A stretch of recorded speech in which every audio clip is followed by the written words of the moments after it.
ಈ ಪುಸ್ತಕ ಬಿಡುಗಡೆ ಕಾರ್ಯಕ್ರಮವನ್ನು ಉದ್ಘಾಟನೆ ಮಾಡಿದಂತಹ ಒಬ್ಬ ಸಂವೇದನಾಶೀಲ ಅಧಿಕಾರಿ ದಯಾನಂದ್ ಅವರೇ, ನನ್ನ ಆತ್ಮೀಯರಾದಂಥ ಚಹಾ ರಘುನಾಥ್ ಅವರೇ, ಪ್ರದೀಪ್ ಅವರೇ, ಅನೂಪ್ ಚೆನ್ನಪ್ಪ ಅವರೇ, ನೆರೆದಿರುವಂಥ ಎಲ್ಲ ಸಾಹಿತ್ಯಾಸಕ್ತರೇ, ಈ ಪುಸ್ತಕದ ಬಿಡುಗಡೆ ಭಾಳ ಸುಲಭವಾಗಿದೆ. ಯಾಕೆ ಅಂತಂದರೆ ಅದು ಬಿಡುಗಡೆ ಅಂತಲೇ ಅನ್ನಿಸ್ಕೊಳ್ಳಿಲ್ಲ.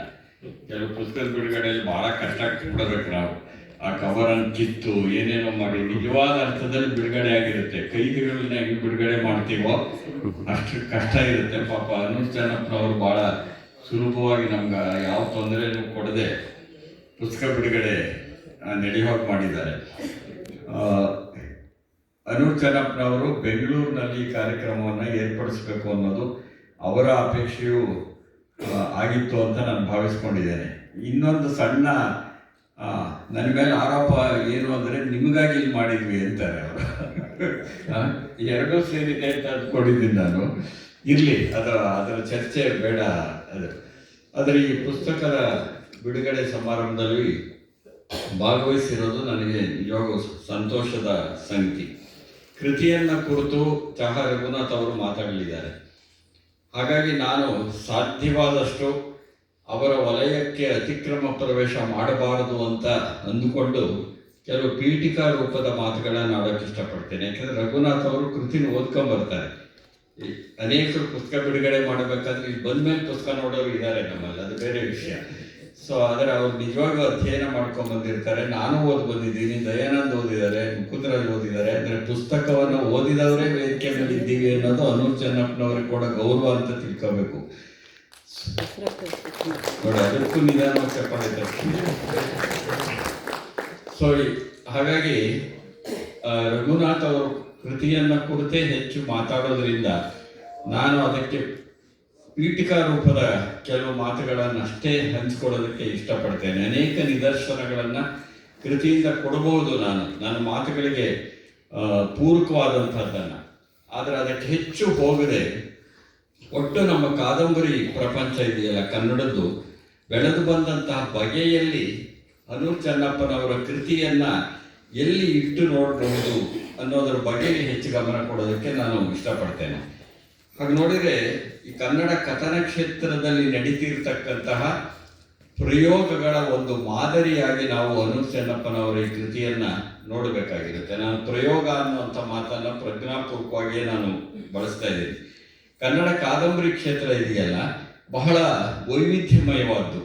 ಅದು ವಸ್ತುವಿನಿಂದ ವೈವಿಧ್ಯತೆಯನ್ನೂ ಪಡ್ಕೊಂಡಿರುವಂಥದ್ದು ಕಾದಂಬರಿ ಕ್ಷೇತ್ರ. ಅಭಿವ್ಯಕ್ತಿಯ ವಿನ್ಯಾಸದಿಂದಲೂ ವೈವಿಧ್ಯತೆಯನ್ನು ಪಡ್ಕೊಂಡಿರುವಂಥದ್ದು. ಅಭಿವ್ಯಕ್ತಿಯ ವಿನ್ಯಾಸದಲ್ಲಿ ನಿರೂಪಣೆಯ ತಂತ್ರ ಸೇರಿರುತ್ತೆ ಮತ್ತು ಭಾಷಾ ವೈವಿಧ್ಯತೆಯು ಸೇರಿರುತ್ತೆ. ಈ ಹಿನ್ನೆಲೆಯಲ್ಲಿ ನೋಡಿದಾಗ ಕನ್ನಡದ ಕಾದಂಬರಿ ಪ್ರಪಂಚ ಇದೆಯಲ್ಲ, ಎಲ್ಲ ರೀತಿಯ ಮಾದರಿಗಳನ್ನೂ ಸಹ ತನ್ನಲ್ಲಿ ಅಂತರ್ಗತ ಮಾಡಿಕೊಂಡು ವಿಕಾಸ ಹೊಂದಿದಂತಹ, ಬೆಳೆದಂತಹ, ಕೆಲವೊಮ್ಮೆ ಸ್ಥಿತ್ಯಂತರಕ್ಕೆ ಕಾರಣವಾದಂತಹ ಒಂದು ದೊಡ್ಡ ಪ್ರಪಂಚ ಕನ್ನಡದ ಕಾದಂಬರಿ ಕ್ಷೇತ್ರ ಅಂತ ನಾನು ಅಂದ್ಕೊಂಡಿದ್ದೇನೆ. ಎಷ್ಟೋ ಸಾರಿ ಏನಾಗುತ್ತೆ ಅಂದರೆ, ಕೆಲವು ಪ್ರಯೋಗಗಳು ಮ್ಯೂಸಿಯಂ ಮಾದರಿಗಳ ಆಗೋ ಇರುತ್ತೆ. ಈಗ ಪ್ರಾದೇಶಿಕತೆಯನ್ನು ನಾವು ತೋರಿಸ್ತೇವೆ ಅಂತ ಹೇಳೇನೆ ಪ್ರಜ್ಞಾಪೂರ್ವಕವಾಗಿ ಕೆಲವರು ಹಳ್ಳಿ ಭಾಷೆಯನ್ನು ಬಳಸ್ತಕ್ಕಂತಹ ಕವಿಗಳು ನಮ್ಮಲ್ಲಿದ್ದಾರೆ, ಕಾದಂಬರಿಕಾರರು ಇದ್ದಾರೆ. ಆದರೆ ಯಾವಾಗ ಅದು ಮ್ಯೂಸಿಯಂ ಮಾದರಿ, ಬರೀ ಮ್ಯೂಸಿಯಂ ಥರ, ಒಂದು ವಸ್ತು ಸಂಗ್ರಹಾಲಯ ಥರ ಬದುಕನ್ನು ಇಟ್ಬಿಡೋದು, ಎಲ್ಲಿ ಬದುಕು ಸ್ಥಗಿತವಾದದ್ದನ್ನು ಹೇಳ್ತಾ ಇರುತ್ತೋ ಅಂಥ ಕೃತಿಗಳು ಮ್ಯೂಸಿಯಂ ಮಾದರಿ ಆಗುತ್ತೆ.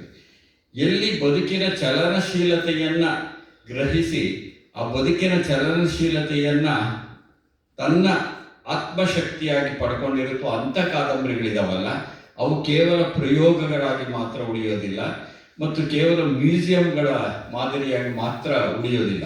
ಹಾಗೆ ನೋಡಿದರೆ ಎರಡೂ ರೀತಿಯ ಅಂಶಗಳನ್ನು ನಾವು ನೋಡೋದಕ್ಕೆ ಸಾಧ್ಯ ಇದೆ ಅಂತ ಅಂದ್ಕೊಂಡಿದ್ದೇನೆ. ಚಲನಶೀಲ ಬದುಕನ್ನು ಕಟ್ಟಿಕೊಟ್ಟಂತಹ ಅನೇಕ ಕೃತಿಗಳು ಬರೀ ಕನ್ನಡದಲ್ಲಿ ಅಷ್ಟೇ ಅಲ್ಲ, ಜಗತ್ತಿನಲ್ಲೇ ಬಂದಿರೋದು ಉಂಟು. ಆಮೇಲೆ ಬದುಕಿನ ದಟ್ಟತೆ ಇದೆಯಲ್ಲ, ಅದನ್ನು ಗಾಢವಾಗಿ ಕಟ್ಟಿಕೊಟ್ಟಂತಹ ಅನೇಕ ಕೃತಿಗಳು ಸಾರ್ವಕಾಲಿಕವಾಗಿ ಉಳಿದಿರೋದು ಉಂಟು. ಕೆಲವು ಪ್ರಯೋಗಗಳು ತಾತ್ಕಾಲಿಕವಾಗಿ ರೋಮಾಂಚನವನ್ನು ಉಂಟು ಮಾಡಿ ಹಾಗೆ ಮಾಯ ಆಗಿರೋದು ಉಂಟು. ಈ ಎರಡೂ ರೀತಿಯ ಸಂಭವಗಳು ನಮ್ಮ ಸಾಹಿತ್ಯ ಕ್ಷೇತ್ರದಲ್ಲಿ ನಾವು ನಡೆದಿರೋದನ್ನು ನೋಡ್ತೇವೆ. ನೋಡಿ, ನಾವು ಇವತ್ತಿಗೂ ಸಹ ಪ್ರೈಡ್ ಅಂಡ್ ಪ್ರಿಜುಡಿಸ್ ಅನ್ನು ಜ್ಞಾಪಿಸ್ಕೊಳ್ತೀವಿ, ಕ್ರೈಮ್ ಅಂಡ್ ಪನಿಷ್ಮೆಂಟ್ ದಾಸ್ತೋವ್ಸ್ಕಿ ಜ್ಞಾಪಿಸ್ಕೋತೀವಿ, ಟಾಲ್ಸ್ಟಾಯ್ನ ವಾರ್ ಅಂಡ್ ಪೀಸ್ ಅನ್ನ ಜ್ಞಾಪಿಸ್ಕೋತೀವಿ, ರಾವ್ ಬಹದ್ದೂರ್ ರಾಮಾಯಣ ಜ್ಞಾಪಿಸ್ಕೋತೀವಿ, ಕುವೆಂಪು ಅವರ ಕಾನೂರು ಹೆಗ್ಗಡತಿ ಮಲೆಗಳಲ್ಲಿ ಮಧುಮಗಳು ಜ್ಞಾಪಿಸ್ಕೋತೀವಿ, ಕಾರಂತರ ಮರಳಿ ಮಣ್ಣಿಗೆ ಜ್ಞಾಪಿಸ್ಕೊಳ್ತೀವಿ. ಇದೆಲ್ಲ ಯಾಕೆ ಜ್ಞಾಪಿಸ್ಕೊಳ್ತೀವಿ ಅಂತ ಅಂದ್ರೆ ಬದುಕಿನ ದಟ್ಟ ಬದುಕಿನ ವಿವಿಧ ವಿನ್ಯಾಸಗಳನ್ನ, ವಿವಿಧ ಸ್ಥಿತ್ಯಂತರಗಳನ್ನ, ವಿವಿಧ ಸ್ತರಗಳನ್ನ ಇಟ್ಕೊಟ್ಟಂಥವು. ಅವೆಲ್ಲೋ ಒಂದ್ ಕಡೆ ಸಾರ್ವಕಾಲಿಕವಾಗಿ ನಿಂತ್ಕೊಂಡ್ಬಿಡುತ್ತವೆ. ಅದರ ಅರ್ಥ ಅಂತಿಮ ಸತ್ಯವನ್ನು ಹೇಳಿದ್ವು ಅಂತ ಅಲ್ಲ, ಯಾರೂ ಅಂತಿಮ ಸತ್ಯದ ಹರಿಕಾರರಲ್ಲ ಅಂತ ನಾನು ಅಂದ್ಕೊಂಡಿದ್ದೇನೆ. ನಾವು ಆಯಾ ಸಂದರ್ಭದ ಸತ್ಯಗಳನ್ನು ಗ್ರಹಿಸ್ತಾ ಆ ಸತ್ಯಗಳಿಗೆ ಒಂದು ಮೌಲ್ಯದ ರೂಪವನ್ನು ಕೊಟ್ಟಾಗ ಆ ಮೌಲ್ಯಗಳು ಸಾರ್ವಕಾಲಿಕವಾಗಬಹುದು. ಇಂಥ ಅನೇಕ ಕೃತಿಗಳು ನಮ್ಮ ಕಣ್ಣೆದುರಿಗೆ ಇರುತ್ತವೆ. ಅದಕ್ಕೆ ಕಾರಣ ಏನಂದ್ರೆ ಅವು ಕೇವಲ ಪ್ರಯೋಗಾತ್ಮಕವಾಗಿರೋದಿಲ್ಲ. ಆದರೆ ಒಟ್ಟು ಬದುಕಿದೆಯಲ್ಲ, ಅದರ ವಿಸ್ತಾರ ಇದೆಯಲ್ಲ, ವಿಸ್ತಾರವನ್ನ ತನ್ನದೇ ಆದಂಥ ರೀತಿಯಲ್ಲಿ ಒಂದು ಕೇಂದ್ರಕ್ಕೆ ಒಗ್ಗಿಸಿಕೊಂಡು ರೂಪಿಸಿದಂತಹ ಅನೇಕ ಯಾವುದನ್ನ ಮಾಸ್ಟರ್ ಪೀಸ್ ಅಂತ ನಾವು ಕರಿತಾ ಹೋಗ್ತೀವೋ ಅಂಥ ರೀತಿಯಲ್ಲಿ ರಚನೆ ಮಾಡಿದಂಥ ಅನೇಕ ಕೃತಿಗಳು ನಮ್ಮ ಇಡೀ ಪ್ರಪಂಚದ ಕಾದಂಬರಿ ಕ್ಷೇತ್ರದಲ್ಲಿ ಇರೋದನ್ನು ನಾವು ನೋಡ್ತಿದ್ದೇವೆ. ಆದರೆ ಎಲ್ಲವೂ ಹಾಗೆ ಚರ್ಚೆ ಆಗುತ್ತವಾ ಅಂತ ನೋಡಿದ್ರೆ, ಈಗ ನೋಡಿ, ದಾಸ್ತೋವ್ಸ್ಕಿಯ ಕೃತಿ, ಟಾಲ್ಸ್ಟಾಯ್ನ ಕೃತಿ, ಜೇನ್ ಆಸ್ಟಿನ್ ಕೃತಿ ಇರ್ಬೋದು, ಅಥವಾ ಡಾಕ್ಟರ್ ಜಿವಾಗೋ ಅಂತ ಕೃತಿಗಳಿರ್ಬೋದು, ಇವೆಲ್ಲ ಚರ್ಚೆ ಆದಾಗೆ ವಿದೇಶದ ಕೃತಿಗಳಲ್ಲಿ, ಅಥವಾ ಕನ್ನಡದಲ್ಲಿ ಕಾನೂರು ಹೆಗ್ಗಡತಿ, ಮಲೆಗಳಲ್ಲಿ ಮದುಮಗಳು, ಮರಳಿ ಮಣ್ಣಿಗೆ ಇವೆಲ್ಲ ಚರ್ಚೆ ಆದಾಗೆ ಇನ್ನೂ ಎಷ್ಟೋ ಕೃತಿಗಳು ಚರ್ಚೆ ಆಗಿರೋದಿಲ್ಲ. ಚರ್ಚೆಗೆ ನಾನಾ ಕಾರಣಗಳಿರುತ್ತವೆ. ನನಗೆ ತಕ್ಷಣ ಹೊಳಿತಿರೋದು 2 ಕಾದಂಬರಿ. ಸೋಲ್ಜನಿಟ್ಸಿನ್ ಬರೆದಂಥ ಕ್ಯಾನ್ಸರ್ ವಾರ್ಡ್ ಅಂತ, ರಷ್ಯಾದಲ್ಲಿ.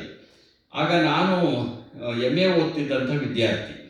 ಕ್ಯಾನ್ಸರ್ ವಾರ್ಡ್ಗೆ ನೊಬೆಲ್ ಪ್ರಶಸ್ತಿ ಬಂದಾಗ ಅದು ಜಗತ್ತಿನಲ್ಲಿ ಒಂದು ದೊಡ್ಡ ಸುದ್ದಿ ಆಗ್ಬಿಡ್ತು. ಜಗತ್ತಿನಲ್ಲಿ ಅಂತಂದ್ರೆ ಸಾಹಿತ್ಯ ಕ್ಷೇತ್ರದ ಒಳಗಡೆ ಏನಂದ್ರೆ, ರಷ್ಯಾ ಸೋಲ್ಜನಿಟ್ಸಿನ್ ಅನ್ನ ನೊಬೆಲ್ ಪ್ರಶಸ್ತಿಯನ್ನ ಸ್ವೀಕರಿಸೋದಕ್ಕೆ ಬಿಡುತ್ತೋ ಇಲ್ವೋ ಅನ್ನೋದೇ ಚರ್ಚೆ. ಎಷ್ಟೋ ಸಾರಿ ಏನಾಗುತ್ತೆ ಅಂದ್ರೆ ಅವ್ರು ಬಿಡೋದಿಲ್ಲ, ಇದೊಂದು ಚರ್ಚೆ ಆಗಲಿ, ವಾಗ್ವಾದ ಆಗಲಿ ಅಂತ ನೊಬೆಲ್ ಕೊಟ್ಟಿರೋರು ಉಂಟು ನಮ್ಮಲ್ಲಿ. ಯಾಕೆಂದ್ರೆ ಪ್ರಶಸ್ತಿಗಳಿಗೂ ನಾನಾ ತರದ ಆಯಾಮಗಳು ಇರುತ್ತವೆ. ಸೋಲ್ಜನಿಟ್ಸಿನ್ ಕ್ಯಾನ್ಸರ್ ವಾರ್ಡ್ ಅಂತ ಬರೆದದ್ದೇನೆ ಕಮ್ಯುನಿಸ್ಟ್ ವ್ಯವಸ್ಥೆಯನ್ನು ಕುರಿತಂತೆ ಬರೆದಂಥ ಕಾದಂಬರಿ ಆಗಿತ್ತು. ಆದರೆ ಅದು ಎಷ್ಟು ವಾಗ್ವಾದ ಮತ್ತು ಚರ್ಚೆಗಳಿಗೆ ಕಾರಣ ಆಯಿತೋ, ಕಮ್ಯುನಿಸಂ ವಿರೋಧಿಯಾಗಿ ಆ ಕೃತಿಯನ್ನು ಬಳಸಿಕೊಳ್ಳಾಯಿತು ಪ್ರಪಂಚದ ಒಳಗಡೆ. ಆದರೆ ಅದೇ ಸಂದರ್ಭದಲ್ಲಿ ನಿಜವಾದ ಕ್ರಾಂತಿಯ ಎಳೆಗಳನ್ನ, ಸ್ತರಗಳನ್ನ ಬಿಡಿಸಿಟ್ಟಂತಹ ಚೀನಾದ ಹರಿಕೇನ್ ಅಂತ ಬಹು ಬೃಹತ್ ಕಾದಂಬರಿ ಸಾಹಿತ್ಯ ಕ್ಷೇತ್ರದಲ್ಲಿ ಚರ್ಚೆನೇ ಆಗಿಲ್ಲ. ನನಗೆ ಇವತ್ತು ಆಶ್ಚರ್ಯ, ಹರಿಕೇನ್ ಅಂತ ಒಂದು ಕೃತಿ ಇದೆಯಲ್ಲ, ಅದು ಕನ್ನಡ ಸಾಹಿತ್ಯದಲ್ಲಿಯೂ ಚರ್ಚೆ ಆಗಿಲ್ಲ ಎಷ್ಟೋ ಸಾರಿ. ಬಹುಶಃ ನಾನು ತಪ್ಪು ಹೇಳ್ತಿಲ್ಲ ಅಥವಾ ಅಹಂಕಾರದಿಂದ ಹೇಳ್ತಿಲ್ಲ, ಅನೇಕರಿಗೆ ಅದರ ಹೆಸರು ಗೊತ್ತಿರೋದಿಲ್ಲ. ಕಾರಣ ಏನು ಹಾಗಾದರೆ? ಒಂದು ಸಾಹಿತ್ಯ ಕೃತಿಯನ್ನ ಚರ್ಚೆ ಮಾಡುವ ಸಂದರ್ಭದಲ್ಲಿ, ವಿಮರ್ಶೆ ಮಾಡೋ ಸಂದರ್ಭದಲ್ಲಿ ಬಳಕೆ ಆಗ್ತಕ್ಕಂಥ ಮಾನದಂಡಗಳಿದ್ದಾವಲ್ಲ, ಅವು ಕೇವಲ ಸಾಹಿತ್ಯವಷ್ಟೇ ಆಗಿರದೆ ನಿಜವಾದ ಅರ್ಥದ ಸಾಮಾಜಿಕ ಸಾಂಸ್ಕೃತಿಕ ನೆಲೆಗಳು ಕೆಲವು ಇರುತ್ತವೆ, ಇನ್ನು ಕೆಲವು ಕಡೆ ರಾಜಕೀಯ ನೆಲೆಗಳು ಇರುತ್ತವೆ. ಯಾವಾಗ ಶಕ್ತಿ ರಾಜಕಾರಣ ಸಾಹಿತ್ಯ ಕ್ಷೇತ್ರದ ವಿಮರ್ಶಾ ಮಾನದಂಡಗಳಾಗಿ ರೂಪುಗೊಳ್ಳುತ್ತೋ ಅಂಥ ಸಂದರ್ಭದ ಒಳಗಡೆ ನಿಜವಾದಂಥ ಸಾಹಿತ್ಯ ಕೃತಿಗಳ ಬಗ್ಗೆ ನಡೆಬೇಕಾಗಿರ್ತಕ್ಕಂಥ ಚರ್ಚೆ ಇದೆಯಲ್ಲ, ಅದೆಲ್ಲೋ ಕ್ಷೀಣವಾಗಿ ಹೋಗುತ್ತೆ ಅಥವಾ ನಿರ್ಲಕ್ಷ್ಯಕ್ಕೆ ಒಳಗಾಗುತ್ತೆ ಅಂತ ನಾನು ಭಾವಿಸ್ಕೊಂಡಿದ್ದೀನಿ. ಇಂಥವೆಲ್ಲ ಕನ್ನಡ ವಿಶ್ವದ ಸಾಹಿತ್ಯ ಕ್ಷೇತ್ರದಲ್ಲಿ ನಡೆದಿರೋದು ಉಂಟು ಅಂತ ಹೇಳೋಕ್ಕಾಗಿ. ನಮ್ಮ ಸಾಹಿತ್ಯದ ವಿಷಯಕ್ಕೆ ಬರೋದಾದರೆ, ಈಗ ಒಂದು ಪರಂಪರೆ ಇದೆ, ಇನ್ನೊಂದು ಕಡೆ ಪ್ರಯೋಗ ಇರುತ್ತೆ. ಪ್ರಯೋಗಗಳೇ ಪರಂಪರೆಯಾದಾಗ ಅದಕ್ಕೆ ಸಾಹಿತ್ಯ ಕ್ಷೇತ್ರದಲ್ಲಿ ಒಂದು ಗಟ್ಟಿಯಾದ ನೆಲೆ ಇರುತ್ತೆ ಅಂತ ಅಂದ್ಕೊಂಡಿದ್ದೇನೆ. ಪ್ರಯೋಗಕ್ಕಷ್ಟೇ ಸೀಮಿತವಾದರೆ ಅದು ತಾತ್ಕಾಲಿಕವಾಗಿರುತ್ತೆ. ನಾನು ಆಗಲೇ ಹೇಳಿದಾಗೆ ರೋಚಕವಾಗಿರುತ್ತೆ, ಒಂಥರ ರೋಮಾಂಚನ ಉಂಟು ಮಾಡುತ್ತೆ, ಆಮೇಲೆ ಅದಕ್ಕೊಂದು ನಿರಂತರತೆ ಇರೋದಿಲ್ಲ. ಆದರೆ ನಿಜವಾದ ಪ್ರಯೋಗಗಳು ಒಂದು ಪರಂಪರೆಯಾಗುವ ಶಕ್ತಿಯನ್ನು ಪಡೆದಬೇಕಾಗಿರುತ್ತೆ.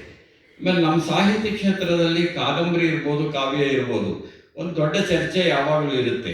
ಒಂದು ಸರಳತೆ ಮುಖ್ಯನಾ, ಸಂಕೀರ್ಣತೆ ಮುಖ್ಯನಾ?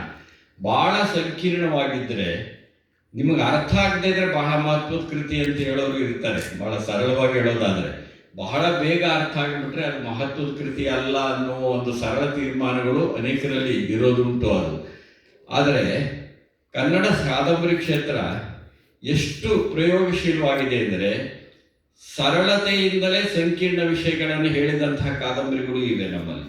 ತುಂಬಾ ಸರಳ ವಿಧಾನದಲ್ಲಿದೆ, ಸಮಸ್ಯೆ ಸಂಕೀರ್ಣವಾಗಿರ್ತಕ್ಕಂಥವು. ಅನಾಕೃ ಕಾದಂಬರಿ ನೋಡಿ, ನಿರಂಜನ ನೋಡಿ, ಕಟ್ಟಿಮನಿ ನೋಡಿ. ಅವರು ಬೇರೆ ನವ್ಯ ಕಾದಂಬರಿಕಾರರು ಬರದ ಮಾದರಿಯಲ್ಲಿ ಏನು ಬರೀಲಿಲ್ಲ. ಅವರು ನೇರವಾಗಿ ಸರಳವಾಗಿ ಹೇಳ್ತಾ ಬಂದರು. ಅದರಲ್ಲಿರೋ ಸಮಸ್ಯೆಗಳಿದೆಯಲ್ಲ, ಅವು ಸಮಾಜದ ಸಂಕೀರ್ಣ ಸಮಸ್ಯೆಗಳೇ ಆಗಿತ್ತು. ಇನ್ ಕೆಲವು ಇರುತ್ತವೆ ಸಂಕೀರ್ಣ ಸಮಸ್ಯೆಗಳನ್ನ ಸರಳವಾಗಿ ಹೇಳವು ಇವು. ಇನ್ ಕೆಲವು ಸರಳವಾದಂತಹ ಸಮಸ್ಯೆಗಳನ್ನು ಸಂಕೀರ್ಣಗೊಳಿಸುವ ಕಾದಂಬರಿಗಳು ನಮ್ಮಲ್ಲಿ ಇರುತ್ತವೆ. ಎರಡು ಮಾದರಿಗಳು ಇರೋದು ಉಂಟು. ಇಂಥ ಹಿನ್ನೆಲೆಯ ಒಳಗಡೆ ನಾವು ಅನೂರ್ ಚೆನ್ನಪ್ಪನವರ ಕಾದಂಬರಿ ಇದೆಯಲ್ಲ, ಅದನ್ನು ಹೇಗೆ ಇಟ್ಟು ನೋಡ್ಬೋದು ಈ ಸಂದರ್ಭದ ಒಳಗಡೆ. ನನಗಾದ ಕಾದಂಬರಿಯನ್ನು ಇಟ್ಟು ನೋಡೋದಕ್ಕೆ ಮುಂಚೆ ಅನಿಸ್ತಕ್ಕಂಥದ್ದೇನೆಂದರೆ, ನಮ್ಮಲ್ಲಿ ನಡೆದಂತಹ ಶೈಕ್ಷಣಿಕ ಕ್ರಾಂತಿ ಇದೆಯಲ್ಲ, ಅದನ್ನು ಗಮನಿಸಬೇಕು ಅಂತ. ಒಂದು ಶೈಕ್ಷಣಿಕ ಕ್ರಾಂತಿ ಶ್ರೇಣೀಕೃತ ಸಮಾಜದಲ್ಲಿ ಉಂಟು ಮಾಡುವ ಪಲ್ಲಟಗಳನ್ನು ಗಮನಿಸಿದರೆ ನಮಗೆ ಅನೂರ್ ಚೆನ್ನಪ್ಪನವರ ಇಂಥದ್ದೊಂದು ಕಾದಂಬರಿ ಹುಟ್ಟೋದಕ್ಕಿರುವಂಥ ಪ್ರೇರಣೆಗಳೇನು ಅಂತ ಗೊತ್ತಾಗುತ್ತೆ. ಈ ಶ್ರೇಣೀಕೃತ ಸಮಾಜದ ಒಳಗಡೆ ಶಿಕ್ಷಣ ಯಾರ್ಯಾರನ್ನು ಯಾವ್ಯಾವ ಘಟ್ಟದಲ್ಲಿ ತಲುಪಿದೆಯೋ ಅಂತಂತ ಹಂತದಲ್ಲಿ ಅವರ ಅನುಭವಗಳು ಹೊರಗಡೆ ಬಂದಿರೋದುಂಟು.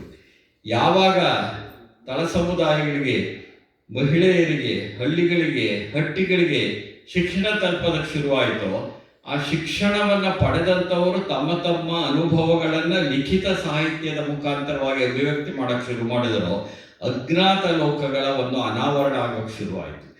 ಯಾಕೆಂದರೆ ಗೋಳಿಡ್ತ ಅಂತ ಗುಡಿಸಲುಗಳೆಲ್ಲ ಗುಡುಗೋದಕ್ಕೆ ಶುರುವಾದವು ನೀವು 20ನೇ ಶತಮಾನದ ಒಳಗಡೆ. ಅಲ್ಲಿವರೆಗೆ ಗುಡಿಸಲಲ್ಲಿದ್ದ ಗೋಳು ಗುಡುಗಾಗೋದಕ್ಕೆ ಸಾಧ್ಯ ಆಯಿತು ನೋಡಿ. ಮಣ್ಣಿನ ಮನೆಗಳಿಗೆ ಕಣ್ಣು ಬರೋದಕ್ಕೆ ಸಾಧ್ಯ ಆಯಿತು. ಮಹಿಳೆಯರ ಮೌನಕ್ಕೆ ಮಾತು ಬರೋದಕ್ಕೆ ಸಾಧ್ಯ ಆಯಿತು. ಇದೆಲ್ಲ ಸಾಧ್ಯ ಆದದ್ದು ಯಾವುದರಿಂದ? ಶಿಕ್ಷಣ ಅವರನ್ನೆಲ್ಲ ತಲುಪಿತು, ಒಂದು ಅರಿವನ್ನು ಮೂಡಿಸ್ತು, ತಮ್ಮ ತಮ್ಮ ಅನುಭವಗಳನ್ನು ತಾವೇ ಹೇಳಿಕೊಳ್ತಕ್ಕಂಥ ಒಂದು ವಾತಾವರಣ ಸೃಷ್ಟಿಯಾಯಿತು. ಅಲ್ಲಿವರೆಗೆ ಬಂದವ ಹಾಗಾದ್ರೆ ಅಪ್ರಾಮಾಣಿಕವಾ? ಆನಂದರು ಬರೆದ ನಾನು ಕೊಂದ ಹುಡುಗಿ ಹಾಗಾದರೆ ಅಪ್ರಾಮಾಣಿಕವಾಗಿತ್ತ? ಚೋಮಂದುಡಿ ಅಪ್ರಾಮಾಣಿಕವಾಗಿತ್ತ? ಇಲ್ಲ. ಅವರು ಹೇಗೆ ಕಂಡ್ರೋ ಅಷ್ಟನ್ನ ಪ್ರಾಮಾಣಿಕವಾಗಿ ಹೇಳಿದರು. ಅಂದರೆ ಒಂದು ಅಸ್ಪೃಶ್ಯತೆಯ ಅನುಭವವನ್ನು, ಜಾತಿ ವ್ಯವಸ್ಥೆಯ ಕಟು ಅನುಭವಗಳನ್ನು ಅರ್ಥ ಮಾಡಿಕೊಂಡು ಬರವಣಿಗೆ ಮಾಡಿದಂತಹ ಅನೇಕ ಕಾದಂಬರಿಗಳು ನಮ್ಮಲ್ಲಿವೆ. ಆದರೆ ಯಾರು ಅನುಭವಿಸ್ತಾರೆ ಅಭಿವ್ಯಕ್ತಿ ಮಾಡೋದಿದೆಯಲ್ಲ, ಅವು ಬೇರೆ ರೀತಿ ಬರೋಕ್ಕೆ ಸಾಧ್ಯ ಇರುತ್ತೆ. ಎರಡೂ ಪ್ರಾಮಾಣಿಕವಾದವೆ. ಅರಿವಿನಿಂದ ಹುಟ್ಟಿದಂಥವು, ಅರಿವಿನಿಂದ ಅನುಭವವನ್ನಾಗಿ ಮಾಡಿಕೊಂಡವು, ಅನುಭವವನ್ನು ಅರಿವನ್ನಾಗಿ ರೂಪಾಂತರಿಸ್ತವು. ಇವೆರಡೂ ಅರಿವನ್ನೇ ಅನುಭವ ಮಾಡಿಕೊಂಡಿರುವಂಥ ಕಾದಂಬರಿಗಳು ನಮ್ಮಲ್ಲಿವೆ. ಅಷ್ಟೇ ಅಲ್ಲ, ಸ್ವಾನುಭವವನ್ನು ಅರಿವಾಗಿ ಅಭಿವ್ಯಕ್ತಿ ಮಾಡಿದಂಥ ಕಾದಂಬರಿಗಳು ಇವೆ. ಅನೂರ್ ಚೆನ್ನಪ್ಪನವರ ಈ ಕಾದಂಬರಿ ಸ್ವಾನುಭವವನ್ನು ಅರಿವಿನ ಅಭಿವ್ಯಕ್ತಿಯನ್ನಾಗಿ ಮಾಡಿದಂತಹ ಕಾದಂಬರಿ ಅಂತ ನಾನು ಭಾವಿಸ್ಕೊಂಡಿದ್ದೇನೆ. ಇದೊಂದು ರೀತಿ ಸಾಮಾಜಿಕತೆ ಮತ್ತು ಪ್ರಾದೇಶಿಕತೆಗಳನ್ನು ಒಟ್ಟುಗೂಡಿಸಿದ ಒಂದು ವಿನೂತನವಾದಂಥ ಪ್ರಯೋಗವಾಗಿ ನಾನು ಈ ಕಾದಂಬರಿಯನ್ನು ನೋಡೋದಕ್ಕೆ ಇಷ್ಟಪಡ್ತೇನೆ. ಸಾಮಾನ್ಯವಾಗಿ ಕಾದಂಬರಿ ಓದಿದಾಗ ಅದರ ಭಾಷೆ ಇದೆಯಲ್ಲ, ಅದು ತಟ್ಟಂತ ನಮಗೆ ಗಮನ ಸೆಳೆದು ಬಿಡುತ್ತೆ. ಚಾಮರಾಜನಗರದ ಭಾಷೆಯಲ್ಲಿಯೇ ಇಡೀ ಬಹುಶಃ ನಾನು ನಿಜ ಅಂದ್ಕೊಂಡಿದ್ದೀನಿ, ಚಾಮರಾಜನಗರ ಜಿಲ್ಲೆಯ ಭಾಷೆ ಇದೆಯಲ್ಲ, ಚಾಮರಾಜನಗರ ಜಿಲ್ಲೆಯ ತಳ ಸಮುದಾಯಗಳ ಭಾಷೆ, ಬರೀ ಚಾಮರಾಜನಗರ ಜಿಲ್ಲೆಯ ಭಾಷೆ ಅಲ್ಲ, ತಳ ಸಮುದಾಯಗಳ ಭಾಷೆಯ ಮುಖಾಂತರವಾಗಿ ಇಡೀ ಕಾದಂಬರಿಯನ್ನು ನಿರೂಪಣೆ ಮಾಡೋದಿದೆಯಲ್ಲ, ಆ ಕಷ್ಟವನ್ನು, ಆ ಸವಾಲನ್ನು ಚೆನ್ನಪ್ಪನವರು ಸ್ವೀಕಾರ ಮಾಡಿದ್ದಾರೆ ಇಲ್ಲಿ. ಹಾಗಾದರೆ ಈ ಭಾಷೆ ಒಂದೇ ಮುಖ್ಯನಾ? ಭಾಷೆ ಅಂದರೆ ಭಾಷೆನಾ ಅಂತ ಅಂದರೆ, ಭಾಷೆ ಅನ್ನೋದು ಸಾಮಾಜಿಕವೂ ಹೌದು, ಅದು ಪ್ರಾದೇಶಿಕವೂ ಹೌದು, ಎರಡೂ ಹೌದು ಭಾಷೆ ಅನ್ನೋದು. ಹಾಗಾಗಿಯೇ ನಾನು ಹೇಳಿದ್ದು, ಅನೂರ್ ಚೆನ್ನಪ್ಪನವರು ಚಾಮರಾಜನಗರ ಜಿಲ್ಲೆಯ ಭಾಷೆಯನ್ನು ಬಳಸಿದ್ದಾರೆ ಅಂತಂದರೆ, ಚಾಮರಾಜನಗರ ಜಿಲ್ಲೆಯ ಮೇಲ್ವರ್ಗದ ಭಾಷೆಯನ್ನು, ಮಧ್ಯಮ ವರ್ಗದ ಭಾಷೆಯನ್ನು ಬಳಸಿದ್ದಾರೆ ಅಂತ ಅಲ್ಲ ಅದು. ಹಾಗಾಗಿ ಅಲ್ಲೊಂದು ಭಾಷೆ ಅನ್ನೋದರಲ್ಲಿ ಸಾಮಾಜಿಕತೆಯೂ ಇರುತ್ತೆ ಮತ್ತು ಪ್ರಾದೇಶಿಕತೆಯೂ ಇರುತ್ತೆ. ಅವನ್ನು ಒಟ್ಟುಗೂಡಿಸಿದಂತಹ ಒಂದು ಕೃತಿಯನ್ನು ಕಟ್ಟಿಕೊಡೋದಕ್ಕಾಗಿ ಅವರು ಇಲ್ಲಿ ಸಾಕಷ್ಟು ಆ ಸವಾಲನ್ನು ಸ್ವೀಕರಿಸಿ ಯಶಸ್ಸಿನತ್ತ ಸಾಗಿದ್ದಾರೆ ಅಂತ ಹೇಳಕ್ಕೆ ಇಷ್ಟಪಡ್ತೇನೆ. ಇಲ್ಲಿ ನೋಡಿ, ದೊಡ್ಡಕೇರಿ ಆ ಸಮಸ್ಯೆಗಳೆಲ್ಲ ಬರುತ್ತೆ. ದೊಡ್ಡಕೇರಿ, ಚಿಕ್ಕೇರಿ, ವಿಶೇಷವಾಗಿ ನನ್ನನ್ನು ಕಾಡಿಸ್ತಕ್ಕಂಥದ್ದು ಅನಿತಾ, ಮಾದೇಶ ಮತ್ತು ಮಾಲಿಂಗ ಇವರ ಸುತ್ತ ಹಿಡಿಯುವಂಥ ಒಂದು ಪ್ರಸಂಗಗಳಿದಾವಲ್ಲ, ಅವು ಕಾಡಿಸ್ತಾ ಹೋಗುತ್ತವೆ. ಅಂದರೆ ಸಾಂಪ್ರದಾಯಿಕ ಚೌಕಟ್ಟಿನ ಗಡಿಗಳನ್ನು ಮೀರುವ ಒಂದು ಚಲನಶೀಲತೆ ಸಹ ಈ ಕಾದಂಬರಿಯಲ್ಲಿದೆ. ಆ ಚಲನಶೀಲತೆ ಅನ್ನೋದು ಈ ಕಾದಂಬರಿಯಲ್ಲಿ ಇಲ್ಲದೆ ಹೋಗಿದ್ದಿದ್ರೆ ಇದೊಂದು ಮ್ಯೂಸಿಯಂ ಮಾದರಿ ಆಗ್ತಾ ಇತ್ತು. ನಾನು ಆರಂಭದಲ್ಲಿ ಹೇಳಿದಾಗೆ ಹಾಗಿಲ್ಲ ಅನ್ನೋದೇನೆ ಬಹಳ ಮುಖ್ಯವಾದ್ದು ಅಂತ ಅಂದ್ಕೊಂಡಿದ್ದೇನೆ.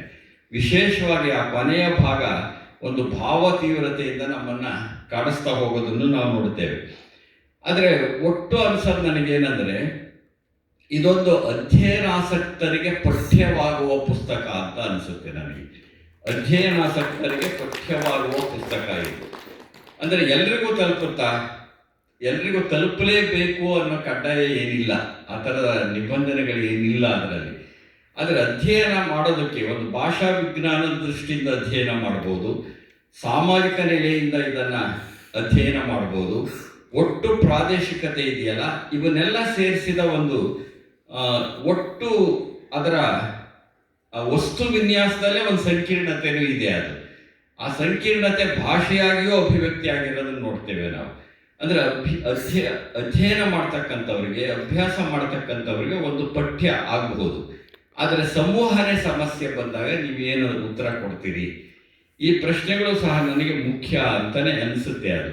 ಆದರೆ ಆ ಭಾಷೆಯ ಮುಖಾಂತರ ಕಟ್ಟಿಕೊಡುವ ಪ್ರಯತ್ನ ಇದೆಯಲ್ಲ, ಇಲ್ಲಿ ನನಗೆ ಯಾವಾಗಲೂ ಒಂದು ಕಾಣಿಸುತ್ತೆ. ಈಗ ನಮ್ಮಲ್ಲಿ ಹಿಂದೆಲ್ಲ ಇಂಥ ಪ್ರಯೋಗಗಳು ನಡೆದಿವೆ. ಕೆಲವು ಪ್ರಯೋಗಗಳು ನಡೆದಾಗ ಅದನ್ನು ತಮಾಷೆ ಮಾಡಿದವರು ಉಂಟು. ಮೊದಲು ಇಂಥದ್ದೊಂದು ಪ್ರಯೋಗ ಮಾಡಿದ್ದು ಚನ್ನಣ್ಣ ವಾಲಿಕಾರ ಅವರು ಬೆಳ್ಳಿಯ ಅಂತ ಕಾದಂಬರಿ ಬರೆದಾಗ. ಆಗ ನಮ್ಮ ಕನ್ನಡ ಅಧ್ಯಯನ ಕೇಂದ್ರದಲ್ಲೇ ತಮಾಷೆ ಮಾಡ್ತಿದ್ರು ಅದನ್ನು. ಕುಸುಂಬಾಲೆ ಬಂದಾಗ ಗಂಭೀರವಾಗಿ ತಗೊಂಡ್ರು. ಸೊ ಬೆಳ್ಳಿಯ ಬಂದಾಗ ಗೇಲಿ ಮಾಡ್ತೀವಿ, ಕುಸುಂಬಾಲೆ ಬಂದಾಗ ಗಂಭೀರವಾಗಿ ತಗೋತೀವಿ. ಕಬ್ಬಿಣದ ಕುದುರೆಗಳನ್ನು ಎಲ್ಲಿಡ್ತೀರಿ ಹಾಗಾದರೆ? ಅಂದರೆ ಈ ಥರದ ಪ್ರಯೋಗಗಳು ನಮ್ಮಲ್ಲಿ ಬಂದಿವೆಯಲ್ಲ, ಆಯಾ ಪ್ರದೇಶದ ಮೂಲ ಭಾಷಿಕವಾದಂಥ ಸೊಗಟಿನ ಮುಖಾಂತರವಾಗಿಯೇ ನಿರೂಪಿಸುವ ಒಂದು ಕ್ರಮ ಇದೆಯಲ್ಲ, ಇಲ್ಲೊಂದು ಸಣ್ಣ ಸಮಸ್ಯೆ ಇದೆ ಅಂತ ನನಗನ್ನಿಸುತ್ತೆ. ಏನಂದರೆ ಬರೀತಿರೋ ಚೆನ್ನಪ್ಪನವ್ರು ಇರ್ಬೋದು, ನಾನಿರ್ಬೋದು, ಮಹಾದೇವ ಇರ್ಬೋದು, ಚನ್ನಣ್ಣ ಇರ್ಬೋದು, ಬರೆಯುವ ಸಂದರ್ಭದ ಒಳಗಡೆ ಅವರು ತಳ ಸಮುದಾಯದವರು ಆಗಿರೋದಿಲ್ಲ. ಬರೆಯುವ ಸಂದರ್ಭದ ಒಳಗಡೆ ಅಂದರೆ ಅವರಾಗಲೇ ಒಂದು ವರ್ಗಾಂತರ ಆಗಿಕೊಂಡಿರ್ತಾರೆ ಅವರು. ನಾವು ಮಧ್ಯಮ ವರ್ಗ, ತಳ ಸಮುದಾಯದವರು ಮಧ್ಯಮ ವರ್ಗಕ್ಕೆ ಬಂದಿರ್ತೇವೆ, ಆದರೆ ತಳ ಸಮುದಾಯದ ಕತೆ ಹೇಳ್ತಿರ್ತೀವಿ. ಅಂದರೆ ಮಧ್ಯಮ ವರ್ಗದ ಮನೋಧರ್ಮವನ್ನು ಇಟ್ಕೊಂಡಿರೋ ವ್ಯಕ್ತಿ, ಮಧ್ಯಮ ವರ್ಗದ ಭಾಷೆಯನ್ನು ಬಳಸೋದಕ್ಕೆ ಸಾಧ್ಯ ಇರುವಂಥ ಒಬ್ಬ ವ್ಯಕ್ತಿ ತಳ ಸಮುದಾಯದ ಕಥೆಯನ್ನು ಹೇಳ್ತಾ ಇರೋ ಸಂದರ್ಭದಲ್ಲಿ ಅನುಸರಿಸಬೇಕಾಗಿರುವಂಥ ವಿಧಾನಗಳೇನು?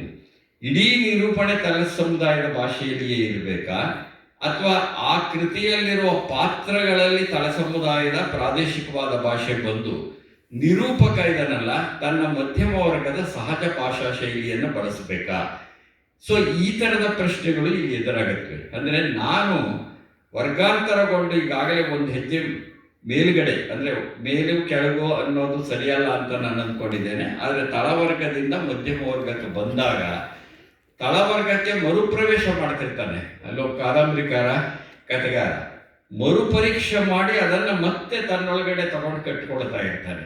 ಅಂದರೆ ಎರಡು ವರ್ಗಗಳ ನಡುವೆ ಎರಡು ವರ್ಗ, ಒಬ್ಬನೇ ವ್ಯಕ್ತಿಯ ಒಳಗಡೆ ಎರಡು ವರ್ಗಗಳು ಏಕಕಾಲಕ್ಕೆ ಅನುಸಂಧಾನವನ್ನು ನಡೆಸ್ತಾ ಇರ್ತವೆ. ಏಕಕಾಲಕ್ಕೆ ನಡೆಸ್ತಿರುವಂಥ ಅನುಸಂಧಾನದ ಒಳಗಡೆ ನಾವು ಇಡೀ ಕಾದಂಬರಿಯನ್ನು ಒಂದೇ ರೀತಿಯಲ್ಲಿ ಕಟ್ಕೊಡ್ಬೇಕಾ, ಅಥವಾ ನಿರೂಪಣೆಯ ಭಾಷೆ ಮತ್ತು ಪಾತ್ರಗಳ ಭಾಷೆ ಬೇರೆಯಾಗಿರ್ಬೇಕಾ?